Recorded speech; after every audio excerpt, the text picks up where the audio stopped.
Hello students, online class में आप सभी बच्चों का स्वागत है। आज के टॉपिक में हम लोग न्यूटन के गति के तीसरे नियम का अध्ययन करेंगे, अर्थात गति के तृतीय नियम का अध्ययन करेंगे। इसके पहले हम लोग पहला नियम और दूसरे नियम का अध्ययन कर चुके हैं। दूसरे नियम पर आधारित हम कई एग्जाम्पल भी हल कर चुके हैं। अब हम चलते हैं नेक्स्ट टॉपिक पर, गति के तीसरे नियम का अध्ययन करने। इसके अनुसार न्यूटन के गति के तीसरे नियम से, इसका जो नियम है न्यूटन का, जब कोई वस्तु किसी दूसरे वस्तु पर बल लगाती है तो दूसरी वस्तु भी पहली वस्तु पर उतना ही बल विपरीत दिशा में लगाती है। अर्थात यदि किसी वस्तु पर हम बल लगाते हैं तो वह वस्तु भी हमारे ऊपर बल आरोपित करती है, और जितना बल हम पहले वस्तु पर लगाते हैं वह पहली वस्तु हमारे ऊपर भी उतनी ही बल आरोपित करती है जितना कि हमने उस वस्तु के ऊपर लगाया है। तो हमने वस्तु के ऊपर लगाया है तो वस्तु हमारे ऊपर लगाती है, अर्थात जो हम बल लगाए थे उसकी विपरीत दिशा में बल आरोपित करती है। इसीलिए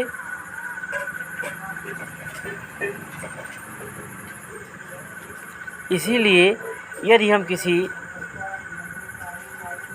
वस्तु पर अपने हाथ से मारते हैं तो वस्तु के भी हमारे ऊपर बल लगाने के कारण हमें चोट का एहसास होता है, अर्थात हमें चोट लगती है। यदि किसी भी वस्तु को हम हाथ से कस के मारते हैं तो वस्तु भी हमें उतने ही बल से हमें मारती है, इसलिए हमको चोट लगती है। ये दोनों बल एक ही समय पर एक दूसरे पर कार्य करते हैं, अर्थात जिस समय हम पहले वस्तु पर बल लगा रहे होते हैं ठीक उसी समय पहली वस्तु भी हमारे ऊपर बल लगाती है। पहले वस्तु द्वारा लगाए बल को क्रिया बल कहते हैं। जिस बल पर हम पहले बल लगाते हैं उसको क्रिया बल कहते हैं, जबकि दूसरी वस्तु जो हमारे ऊपर बल लगाती है उस बल को प्रतिक्रिया बल कहते हैं, अर्थात क्रिया के विपरीत प्रतिक्रिया होती है। इसीलिए इस नियम को क्रिया प्रतिक्रिया का नियम भी कहते हैं। तो कभी कभी एग्जाम में पूछा जाता है कि क्रिया प्रतिक्रिया का नियम बताइए, या कभी कभी ऐसा पूछा जाता है कि न्यूटन का तीसरा नियम क्या है। तो दोनों का आंसर सेम है, इसी आंसर को हम दोनों के लिए लिखेंगे। अब इस क्रिया प्रतिक्रिया नियम अर्थात तीसरे नियम के पर आधारित कुछ उदाहरण दिए गए हैं, उन उदाहरणों से आप इसको जो है और क्लियर करें। पहला उदाहरण दिया गया है बंदूक से गोली का चलना, अर्थात किसी बंदूक से जब गोली चलती है तो किस प्रकार से चलती है, इसको हम इस उदाहरण में देखेंगे।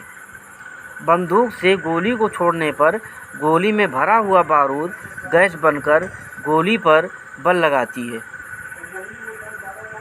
और जिससे गोली आगे की तरफ निकल जाती है, परंतु गोली भी बंदूक पर उतना ही बल लगाती है, जिसके फलस्वरूप अर्थात जिसके कारण बंदूक पीछे की ओर झटके के साथ गति करती है और बंदूक चलाने वाले को पीछे की ओर ढकेल देता है। अर्थात यदि हम बंदूक को अच्छे से ना पकड़े रहें तो हमको चोट भी लग जाएगी। इसी क्रम में दूसरा उदाहरण है नाव से व्यक्ति का उतरना। दूसरा उदाहरण नाव से व्यक्ति का उतरना है। जब कोई व्यक्ति नाव से उतरता है तो उसके पांव नाव पर बल लगाते हैं और उसके पांव के द्वारा नाव पर बल लगाने के कारण नाव भी उसके पांव पर उतना ही विपरीत दिशा में बल लगाती है, जिसके कारण व्यक्ति आगे बढ़ जाता है।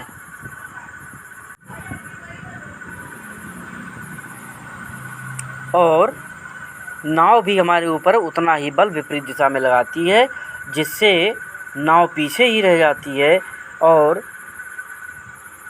हम आगे की ओर कूद जाते हैं